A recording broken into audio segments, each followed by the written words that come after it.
jejum da vitória, chamado de Deus, jejum da vitória, mudando histórias, jejum da vitória, jejum da vitória, jejum da vitória, jejum da vitória.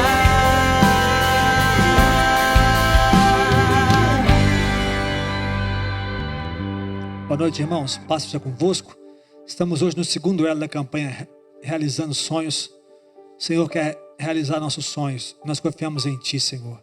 Feche seus olhos, você que está aí na sua casa. Vamos orar ao Senhor nesse momento. Senhor, te damos graças, Pai, por esse tempo em que o Senhor nos dá a oportunidade de estar na Tua presença para glorificar o Teu santo nome, Pai. Seja exaltado, Senhor Jesus. Nós te adoramos, Pai. Bendizemos, exaltamos, Senhor. Fale conosco nessa noite, Pai. No nome santo de Jesus. Ministre em nossos corações, Pai. Confiamos em Ti. Te agradecemos que nessa pandemia o Senhor tem cuidado de cada um de nós, nos abençoado, Senhor. No nome santo de Jesus. Santo é o Teu nome.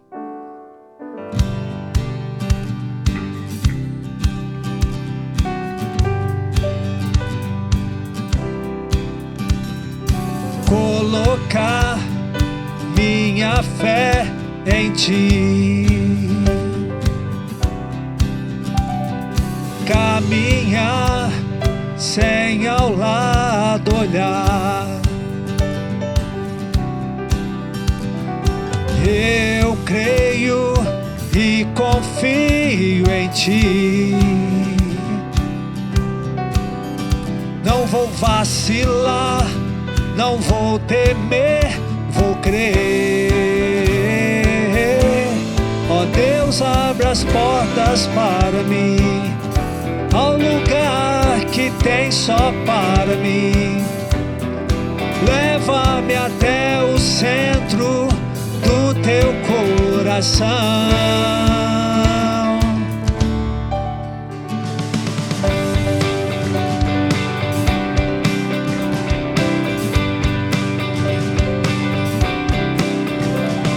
Guia-me segurando minhas mãos. Carrega-me quando não posso mais andar. Protege-me, leão da tribo de Judá. Não vou vacilar, não vou temer, vou crer. Ó Deus, abre as portas para mim, ao lugar que tem só para mim. Leva-me até o centro do Teu coração. Ó Deus, abre as portas para mim, ao lugar que tem só para mim. Leva-me até o centro do Teu coração de comunhão.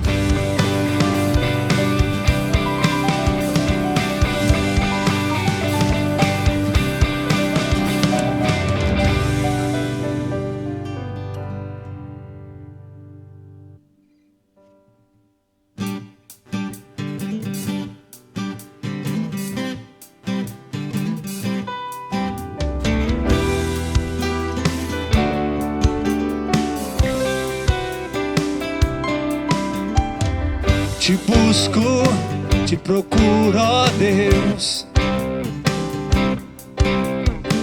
No silêncio Tu estás. Te busco, toda hora espero em Ti. Revela-te a mim, conhecer-te eu quero mais. Senhor, te quero, quero ouvir Sua voz. Senhor, te quero mais. Quero tocar-te, Tua face eu quero ver. Senhor, te quero mais. Vou seguindo, para o alvo eu vou. A coroa conquistar. Vou lutando, nada pode me impedir. Eu vou te seguir, conhecer-te eu quero mais. Senhor, te quero, quero ouvir sua voz. Senhor, te quero mais. Quero tocar-te, tua face eu quero ver. Senhor, te quero mais. Só te quero. Senhor, te quero, quero ouvir sua voz. Senhor, te quero mais. Quero tocar-te, tua face eu quero ver. Senhor, te quero mais.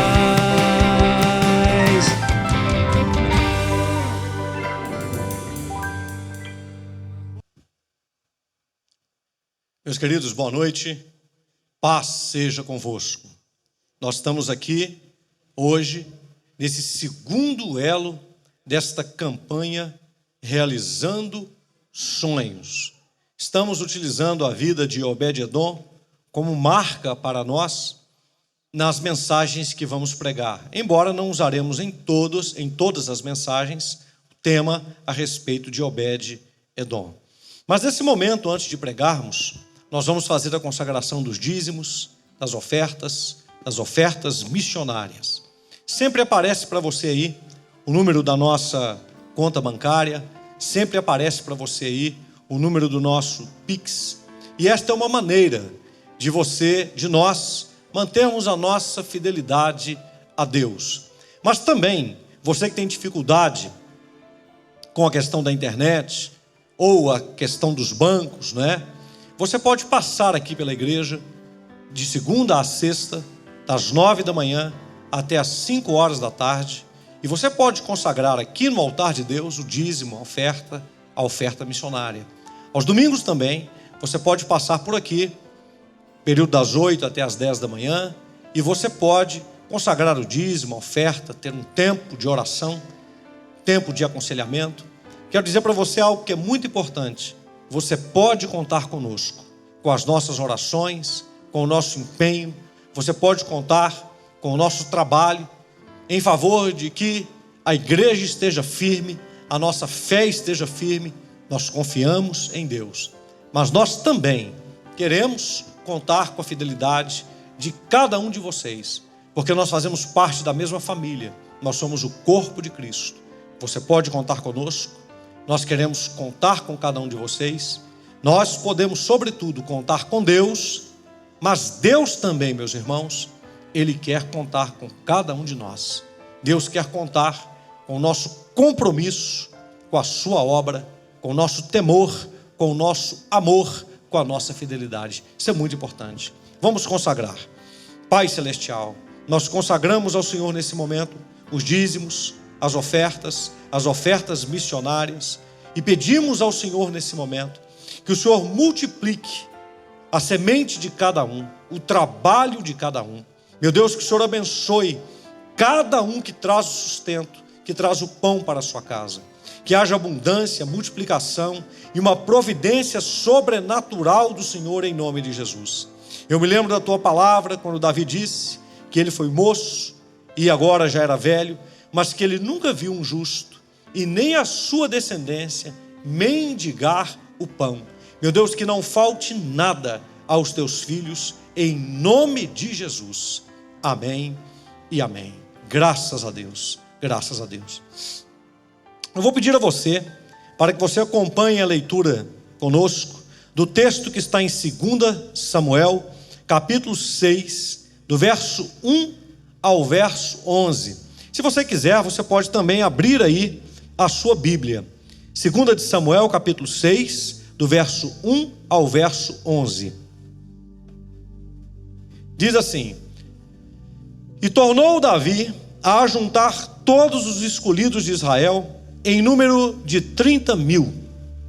E levantou-se Davi, e partiu com todo o povo que tinha consigo, para Balaim de Judá, para levarem dali para cima a arca de Deus, sobre a qual se invoca o nome do Senhor dos Exércitos, que se assenta entre os querubins. E puseram a arca de Deus em um carro novo, e a levaram da casa de Abinadab, que está em Gibeá, e Uzá e Aiô, filhos de Abinadab, guiavam o carro novo. E levando-o da casa de Abinadab, que está em Gibeá, com a arca de Deus, Aiô ia adiante da arca, e Davi e toda a casa de Israel festejavam perante o Senhor, com toda sorte de instrumentos, de pau, de faia, como também com harpas, com saltérios, com tamborins, com pandeiros e com símbolos. E chegando à eira de Nacon, estendeu Uzá a mão à arca de Deus e pegou nela, porque os bois a deixaram pender.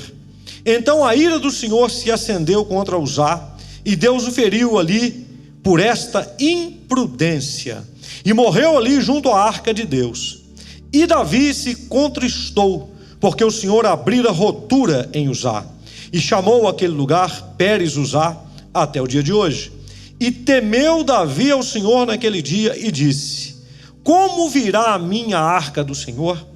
E não quis Davi retirar para junto de si a arca do Senhor, à cidade de Davi. Mas Davi a fez levar à casa de Obed-edom o giteu, e ficou a arca do Senhor em casa de Obed-edom o giteu 3 meses, e abençoou o Senhor a Obed-edom e toda a sua casa. Oremos. Querido Pai Celestial, essa é a sua palavra santa. Fale conosco mais uma vez. Ministre ao nosso coração, em nome de Jesus. Amém. Meus irmãos, a arca do Senhor era feita de madeira de acácia, uma madeira cheia de nós, extremamente dura, muito difícil de trabalhar. E a arca era revestida de ouro, com uma tampa chamada propiciatório. Essa tampa era feita completamente de ouro, e essa tampa havia esculpido nela 2 querubins. E essa arca era o móvel mais importante do tabernáculo, era o móvel mais importante que estava ali, e era o local que representava o lugar onde Deus habitava no meio dos homens. Dentro da arca estavam as tábuas da lei, as tábuas dos 10 mandamentos, a vara de Arão que floresceu, e um pote do maná, aquela comida que Deus mandou do céu e que caiu no deserto para que o povo de Deus pudesse se alimentar. E o que é interessante é que o maná, quando caía na sexta-feira, eles poderiam colher e deveriam colher uma porção dobrada, porque no sábado o maná não iria cair. E muitos deles, no início, desobedeceram e guardaram o maná da sexta para o sábado. E ele apodreceu e se tornou extremamente mal cheiroso. Mas dentro da arca, o maná permanecia intacto. Sabe o que significa isso? Que na presença de Deus, aquilo que apodrece é revigorado. Na presença de Deus não há morte. Na presença de Deus não há deteriorização. Na presença de Deus não há perda. A presença de Deus é um lugar de vida. Mesma coisa, a vara de Arão. Ela floresceu. E ali dentro da arca, ela não estava plantada em lugar nenhum, mas ela continuava florida. Ela continuava com folhas, ela continuava com flores, ela continuava com fruto, porque estava na presença de Deus. A presença de Deus é um lugar de vida. A arca simbolizava o Éden, a presença de Deus aqui na terra, Deus junto com os homens. E quando nós lemos esse texto de 2 Samuel capítulo 6, versículos 1 a 11, já haviam se passado aqui o tempo do governo, do reinado de Saul, 20 anos. 20 anos. E esta arca, ela não estava mais em território dos israelitas, porque ela fora tomada no tempo do profeta Eli. No tempo do profeta Eli, os seus filhos não obedeciam os princípios de Deus. Ele não corrigiu a sua casa, ele não corrigiu os seus filhos, e a arca foi tomada pelos filisteus. E a arca então ficou em 5 cidades dos filisteus, que foram amaldiçoadas com pragas de rato, com pragas de hemorroida, e eles não sabiam o que fazer, e consultaram os seus bruxos, os seus feiticeiros, e eles disseram: olha, coloque a arca num carro de boi novo que nunca foi usado, e façam objetos de ouro, em sinal do tumor, né, da hemorroida, e em sinal também escultura de ratos, 5 ratos, e 5 esculturas também de hemorroidas, né, feitas de ouro. Coloquem no carro, e se Deus aceitar isso, coloquem a arca nesse carro, e se Deus aceitar isso, ele vai conduzir esta arca. E ninguém foi conduzindo a arca. E os bois chegaram até a cidade de Bet-Semes. Na cidade de Bet-Semes, os homens abriram a arca, quando a arca chegou ali, e 14.700 homens morreram em um dia só. E desde então a arca foi colocada na casa de Abinadab, seu filho Eleazar, consagrado como sacerdote, para cuidar da arca do Senhor. É com esse contexto que nós nos encontramos aqui agora. Esta arca ficou ali durante este período em que Saul reinou 20 anos. E Saul nunca teve o interesse de levar a arca de Deus, a presença de Deus, para o centro do seu governo. Isso mostra para nós, meus irmãos, o título da mensagem de hoje é servir, atitude de um vencedor. Não adianta a gente querer tronos, não adianta a gente querer títulos, não adianta a gente querer posições sem Deus. Não adianta.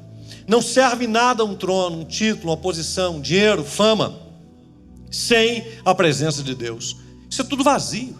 O que a gente precisa, sobretudo, é a presença de Deus. Saul foi um rei que não se importou com a presença de Deus. Ele dava importância à opinião do povo. E quando a gente para poder pensar nisso, eu falei sobre Bet-Semes, lugares aonde a arca pairou, para que nós possamos fazer um paralelo entre esses lugares e o nosso comportamento, e a nossa atitude, e a nossa vida. Então paremos para poder pensar. Bet-Semes. Em Bet-Semes, aquelas pessoas não se preocupavam com a importância de Deus. Eles simplesmente abriram a arca de uma forma curiosa, com indiferença. Bet-Semes nunca teve uma conversão total. Isso é como alguém que recebe a presença de Deus, se alegra no seu coração, mas ainda está no mundo, ainda continua no mundo. Bet-Semes era assim, tinha a presença de Deus, mas também tinha a presença do mundo. Bet-Semes mostra para nós o que significa alguém que crê, mas que tem falta de respeito. Alguém que crê, mas que não respeita da maneira devida. Pensa que pode tocar Deus. Pensa que pode levar as coisas de Deus de qualquer jeito, de qualquer forma, ao seu bel prazer. Olha, o que é isso que chegou? Olha, um carro de boi. É a arca de Deus. Vamos fazer? Vamos abrir a arca de Deus de qualquer jeito, de qualquer forma, sem nenhuma reverência, de qualquer maneira, né? Vamos matar esses bois, vamos fazer um churrasco com eles, né? Vamos ficar com esse carro para nós. Ou seja, Bet-Semes simboliza aquele tipo de gente, de crente, que quer fazer o que quer. Nós estamos numa campanha que diz realizando sonhos. Mas para que é que você quer realizar sonhos? Para quê? Para te satisfazer, humanamente falando? Para se afastar de Deus? Para ficar mais no mundo do que com Deus, do que com o Senhor? Para que é que você quer realizar sonhos? Sonhos, irmãos. Todos nós precisamos ter sonhos. Mas acima dos nossos sonhos, nós precisamos ter Deus. Acima dos nossos sonhos, eu quero explicar isso. Nós precisamos saber quais são os sonhos de Deus para nós. Como Deus quer nos usar. Sabe por quê? Porque você pode até realizar os seus sonhos e descobrir que não se tornou uma pessoa satisfeita. Jesus, no Evangelho de João, lá pelo capítulo 16, 17, ele começa a falar sobre alegria, e sobre alegria completa, sobre gozo completo. E ele fala sobre alegria completa e sobre gozo completo quando nós temos a presença dele na nossa vida, quando nós o buscamos. Fora disso, qualquer coisa que você possa adquirir, mesmo que seja um sonho que você tenha dentro do seu coração, eu tenho certeza absoluta, você vai ter uma grande alegria quando você adquirir aquilo que você sonha, mas esse gozo não vai ser completo, essa alegria não vai ser completa, ela vai passar. E aquilo que você tinha como algo, que seria a grande realização da sua vida, depois que você realiza, preste atenção, se Deus não estiver realmente entronizado, depois que você realiza aquilo que você sonhou tanto, você vai perder a graça. Você vai dizer assim: não valeu tanto a pena. Eu pensava que isso iria me trazer esta alegria, eu pensava que isso iria me trazer esse contentamento, mas eu percebi que não. E é assim mesmo, é assim mesmo. Se o mundo fosse a resposta para os homens, Deus não teria a necessidade de enviar Jesus para nos salvar. Então, Bet-Semes significa exatamente isso. O mundo e Deus são totalmente diferentes. Eles não se misturam, é como água e óleo. Não dá para misturar o óleo da presença de Deus com o mar, aí nesse caso, simbolizando os desejos e as afeições do mundo. Não tem jeito. Em Bet-Semes, note, os habitantes começaram bem, mas se esfriaram. Trataram a arca com falta de respeito, e por isso a arca foi para a casa de Abinadab. Ela poderia ter ficado ali naquela cidade, abençoado a vida de muita gente, mas eles trataram de qualquer jeito. Não adianta você ser uma pessoa que se afeiçoa pelas coisas de Deus. Olha como é que a presença de Deus é bonita, como essa arca é bonita, olha como é espetacular, que coisa boa, a presença de Deus chegou até nós. Mas depois que a presença de Deus chega, como que você trata Deus? Como que você trata a presença de Deus? É só um fogo rápido que queima e já acabou e que já passou? É só um momento? É só um frisson? Não. A presença de Deus não é para ser tratada assim. Deus vem na nossa vida para ficar. E nós devemos, quando colocamos a nossa vida na presença de Deus, também colocar a nossa vida para ficar. É a vida inteira. É um casamento, é uma aliança. Logo depois, então, a arca foi para a casa de Abinadab. E nós observamos em 1 Samuel capítulo 7, versículo 1 e 2, dizendo assim: então vieram os homens de Kiriat Jearim e levaram a arca do Senhor e a trouxeram à casa de Abinadab no outeiro e consagraram Eleazar, seu filho, para que guardasse a arca do Senhor. E sucedeu que desde aquele dia a arca ficou em Kiriat Jearim. Tantos dias se passaram até que chegaram 20 anos e lamentava toda a casa de Israel pelo Senhor. O que nós encontramos na casa de Abinadab? Ali na casa de Abinadab nós encontramos desprezo. Não é falado de um milagre que aconteceu na casa de Abinadab. Ela foi colocada ali. De repente ela foi colocada em determinado cômodo, e daí a pouco foi consagrado um sacerdote para poder cuidar dela, mas o tempo foi passando. Talvez colocaram assim: está ocupando muito espaço essa arca aqui, a gente tem que arredá-la um pouquinho para lá, tem que arredá-la um pouquinho para cá. Às vezes, quantas vezes, às vezes a arca, quem sabe, tenha ficado perto de uma janela aberta, quando chovia, quando ventava, via aquele pó por cima da arca. Será que era cuidado? Será que estavam limpando? Será que estavam fazendo o que era necessário, o que era preciso? Interessante, irmãos, 20 anos a arca fica na casa, numa casa sacerdotal, e não diz que aconteceu nada. A cura, um milagre, uma providência, que coisa, nada, absolutamente nada. É como que um desprezo. Quantas pessoas às vezes servem a Deus durante tanto tempo e você pergunta como está, e a pessoa diz assim: estou me sentindo fraco, eu estou precisando de um reavivamento. Tem gente que precisa de um avivamento, um reavivamento A vida inteira está precisando disso. A vida inteira está buscando alguma coisa que o sacuda, sabe? Parece aqueles gatos. Eu não sei se você sabe como é que se matava gato antigamente, né? Não estou dando receita para ninguém matar, não, né? Mas geralmente pegava um saco, colocava o gato lá dentro, porque gato arranha muito, né? Começa a pular, amarrava a boca do saco, pegava um pedaço de pau e começava a bater ali no gato para poder matar o gato, para depois fazer o churrasco. Isso é crime, isso não pode fazer, viu? Isso é atentado contra os animais, não pode fazer isso. Mas tem gente que é assim, meu irmão. Ele está sempre querendo um avivamento, parece um gato doido. Parece que ele quer ser jogado dentro de um saco, ficar balançando lá dentro, sabe? E sair dali, né, com aquele frisson, balançou para lá, balançou para cá, que não sei o quê. Agora eu estou eufórico. A vida cristã não é esta euforia. Meus irmãos, quantas vezes nós vivemos a vida cristã, e isso me preocupa muito, porque é claro que nós devemos ter alegria. Eu acabei de falar que Jesus, lá em João capítulo 16, capítulo 17, fala sobre a alegria completa, que Ele quer que nós tenhamos alegria completa. Mas não é bagunça, não é apenas se movimentar. Tem muita gente servindo a Deus e a fé dele é só um movimento.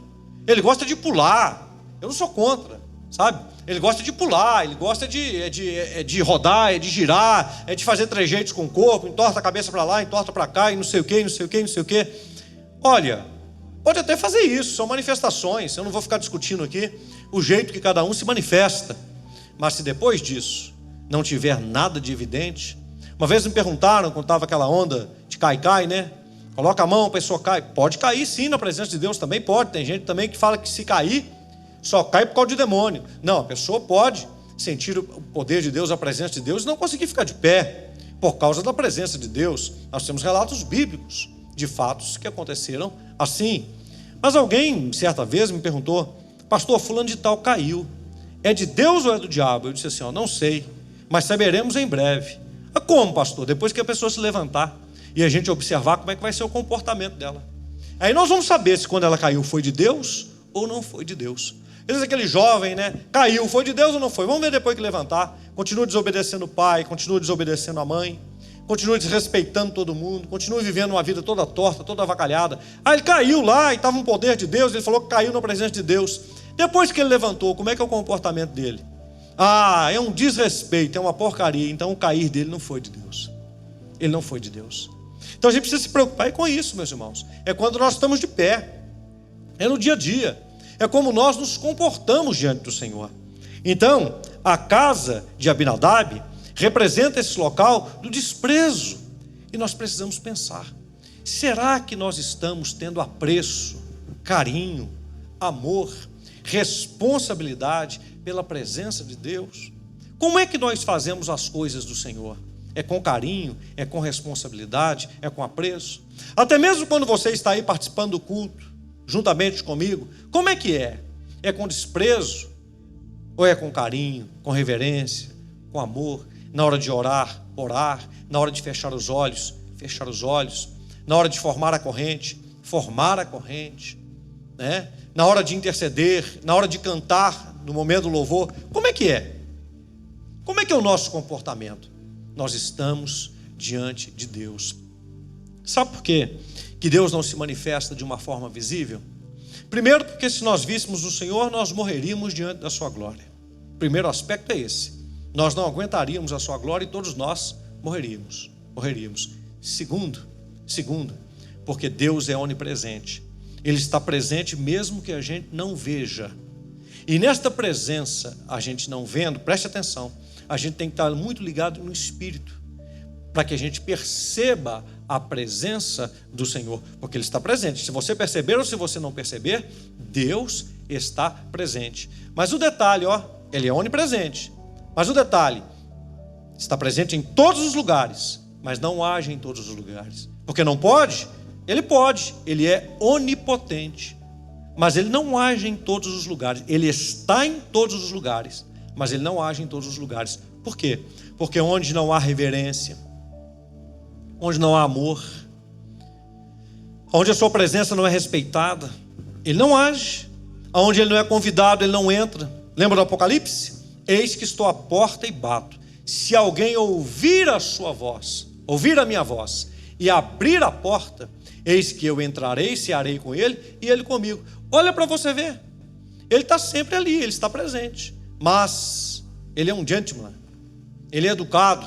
Ele está batendo. Se alguém ouvir a minha voz, ele está chamando. Tem pessoas que às vezes até escutam, mas não abrem a porta. Tem pessoas que escutam e não dão bola. Então ele está dizendo, eu quero entrar, mas se você abrir a porta, a presença de Deus tem que ser tratada com respeito. Em Bet-Semes nós vemos a falta de respeito. A presença de Deus tem que ser tratada com zelo. Lá na casa de Abinadab, em Kiriat Jearim, ela foi tratada com desprezo. Com desprezo. Aí Davi resolveu buscar a arca. Davi amava o Senhor. Logo quando ele começou o seu reinado, depois da morte de Saul, ele disse, vamos buscar a arca. Mas o interessante é que Davi fez a mesma coisa que os filisteus fizeram. Colocou a arca num carro de boi. A mesma coisa que os filisteus fizeram. E a arca não era para ser levada em carros de boi. E Davi foi fazendo festa e aquela coisa toda. E Deus aprovando Davi. Não a maneira que ele estava fazendo aquilo, mas aprovando Davi. E quando a arca estava sendo carregada pelo carro de boi, o carro tropeçou. E Uzá colocou a sua mão na arca e ele foi ferido, ele foi partido ao meio. Davi ficou com muito medo. Com muito medo. E eu pergunto, quem não ficaria? Quem não ficaria? E a pergunta, meu irmão, imagine você naquela reunião, naquele cortejo de alegria, naquele cortejo real. Imagine você ali, você glorificando a Deus, você louvando o Senhor, a arca do Senhor e tal, e alguém coloca a mão na arca e é partido no meio, cai um raio e parte no meio. Como é que você se sentiria? E se falasse assim com você, ó, vamos colocar a arca na sua casa, você sentiria prazer ou medo? Irmãos, eu confesso para vocês, viu? Olha, se eu estivesse ali, eu iria tremer diante de uma situação dessa. Um raio caindo e partindo o sujeito no meio. E a propósito, o que esse sujeito fez? Ele foi segurar a arca para a arca não cair. Mas Deus tomou aquilo como um desprezo, como um ato de desprezo. A arca não pode ser tocada dessa maneira. A arca deveria ser levada nos ombros pelos levitas. Olha que tipo de situação. Todo mundo ali com certeza teve grande temor e terror. Davi também. E Davi então dá uma olhada assim e diz, olha, vai ficar na tua casa, seu premiado, Obed-Edom. Esse nome significa serviço, servo vermelho. Edom é também uma parte do nome Adão, e um dos significados do nome Adão no hebraico é vermelho, porque foi tirado da terra. Servo vermelho, né? Servo, alguém que está para servir. Há quem diga que este Obed-Edom, ele não fazia parte dos descendentes do povo de Israel. Isso é um outro tipo de discussão, e que por causa disso ele se tornou porteiro e tal, e que Davi colocou a arca na casa dele justamente porque ele não era judeu. Se morresse, né, iria morrer um gentil, alguém que não pertencia ao povo de Deus. Porém, isso é uma boa discussão, porque há quem diga também que ele fazia parte do povo de Deus, que ele era gatita, né? Então não é esse o caso. A sua descendência não é o caso. O caso aqui é o seu serviço. A arca na casa de Obed-Edom significa a arca na casa de alguém que serve. Quem iria querer a arca na sua casa depois daquela tragédia? Quem iria colocar um objeto dentro de casa que acabou de gerar a morte de um homem com um raio caído do céu? Ninguém iria querer aquilo, pois ela foi para a casa de Obed-Edom depois de uma tragédia. E ela ficou 3 meses na casa de Obed-Edom. Obed-Edom tinha mais de 60 irmãos, 69 irmãos. E diz a Bíblia que a casa de Obed-Edom em 3 meses prosperou. A casa de Obed-Edom virou uma bênção. Escute, ela ficou 20 anos na casa de Abinadab.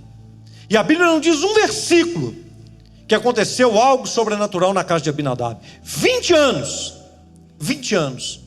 Não é o tempo que você serve a Deus. O tempo é importante, mas mais importante é a intensidade, é a entrega, é o coração. É o coração. E aqui responde, tem gente que fala assim, eu sirvo a Deus há tanto tempo, e eu não sinto a presença dele, e não, mais não sei o que, mais não sei o que, mais não sei o que. A questão é, você busca de verdade? Há uma inteireza de coração? Você está com um pé na igreja e um pé no mundo? Como é que está o seu coração diante de Deus? É integral? Você busca mesmo?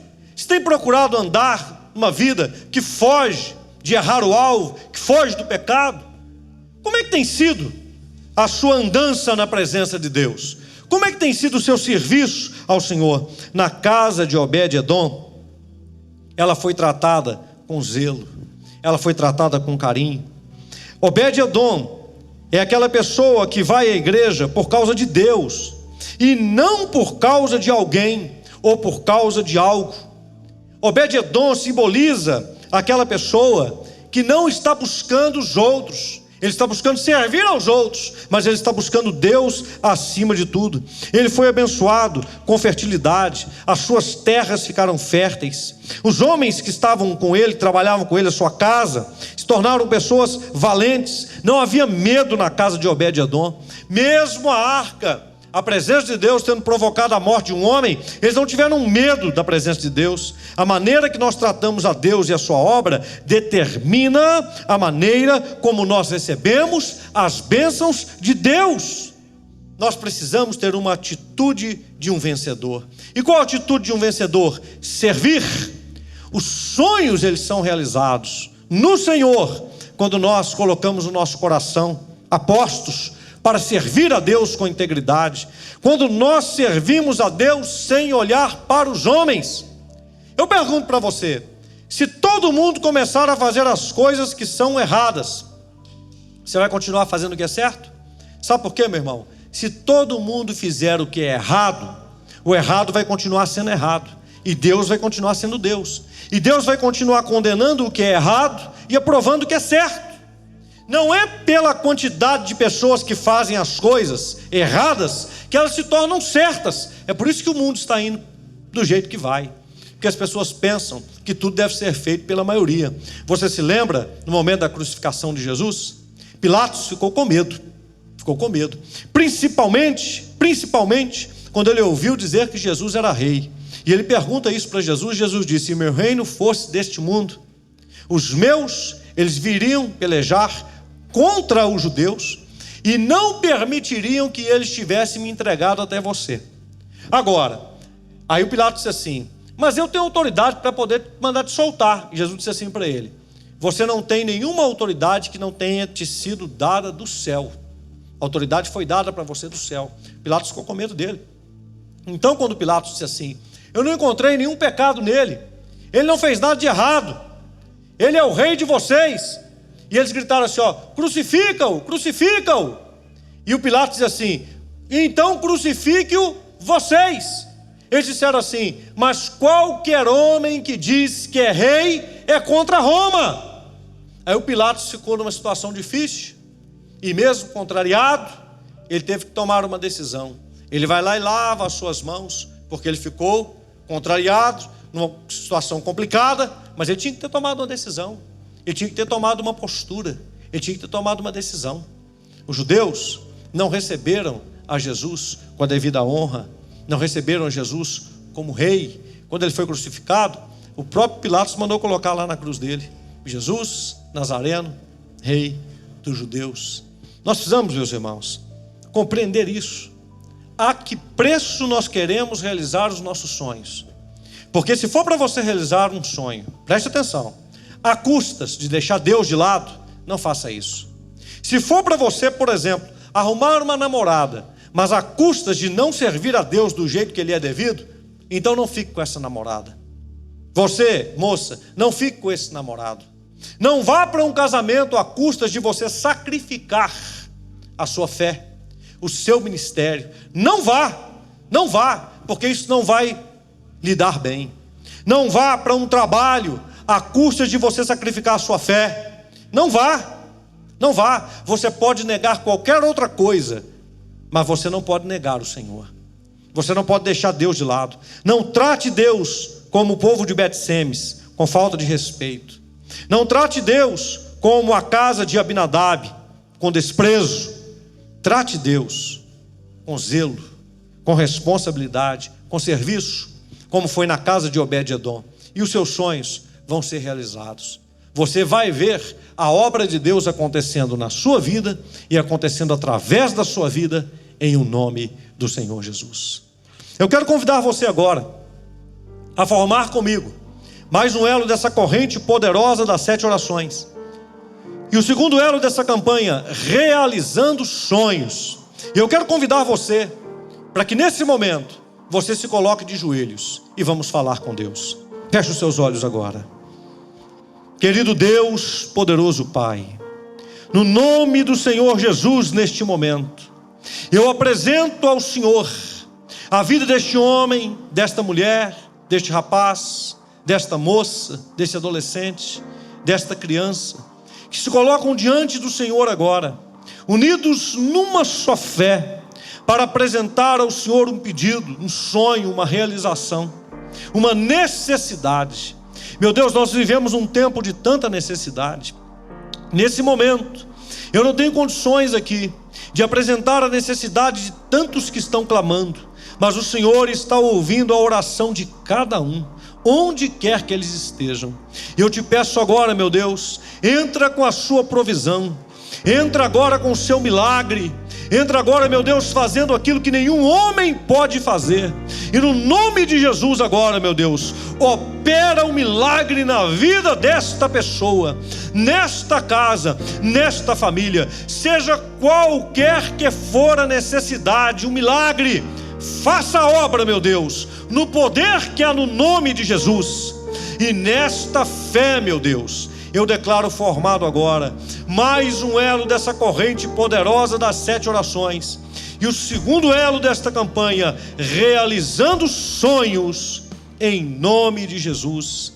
Amém e amém. Que Deus te abençoe poderosamente, em nome de Jesus, você e a sua casa. E te digo, não pare, não deixe de sonhar. Deus é fiel. Levante a sua mão agora, nós já estamos encerrando. Pai Celestial, muito obrigado por esta quarta-feira abençoada. Agora que nós nos despedimos, leva-nos em paz, Senhor, cobertos com o sangue do Cordeiro. Cada um de nós na nossa casa possa desfrutar do melhor do Senhor, em nome de Jesus. Que o grande amor de Deus o Pai, a graça de Jesus o Filho e a comunhão com o Espírito Santo seja com todos hoje e sempre, no nome de Jesus. Amém. Deus te abençoe, em nome de Jesus. Até domingo, na presença do Senhor. É tempo de andarmos na mesma direção.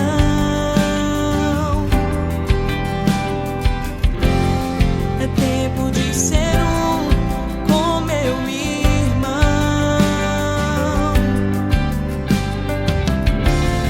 É tempo de vencermos as batalhas com o poder da nossa fé. De fé em fé, de glória em glória. Jejum da vitória, projeto dos céus. Jejum da vitória, chamado de Deus. Jejum da vitória, mudando histórias. Jejum da vitória. Jejum da vitória, projeto dos céus. Jejum da vitória, chamado de Deus. Jejum da vitória.